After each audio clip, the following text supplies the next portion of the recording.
Even though Jarv and Shaniqua were in a relationship, they didn't live together. Shaniqua had her own place where she lived with her children, and Jarv stayed somewhere else on the south side. When authorities announced the charges against him, they listed his address in the Roseland area, the 10,000 block of South Calumet Avenue.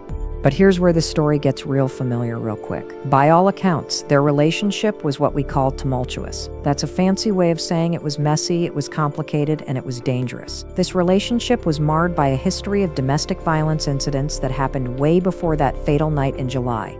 Family members and prosecutors painted a picture of Jarv as someone who was becoming an increasingly dangerous presence in Shaniqua's life. They documented multiple altercations, multiple red flags that went up in that whole year leading up to her death.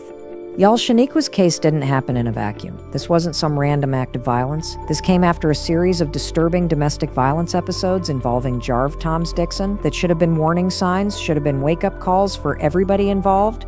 Court records and prosecutors revealed a timeline that's going to make you sick to your stomach. Here's what happened in the year before Shaniqua lost her life. April 2024, police got called because Jarv battered Shaniqua. Y'all, she was 4 months pregnant at the time. 4 months pregnant with his child, and this man put his hands on her. He also attacked one of her friends that same day. This incident should have been a spotlight on Jarv's violent behavior. The man was willing to hurt a pregnant woman carrying his own baby. June 24th, 2024, this day was something else, because police got called to Shaniqua's apartment 3 separate times. 3 times in one day, y'all. First call came mid-morning. Jarv was allegedly drunk, and Shaniqua wanted him gone from her home. Officers came and escorted him out, but that respite was brief. Real brief. This man came right back, kicked in her apartment door, and then took off running.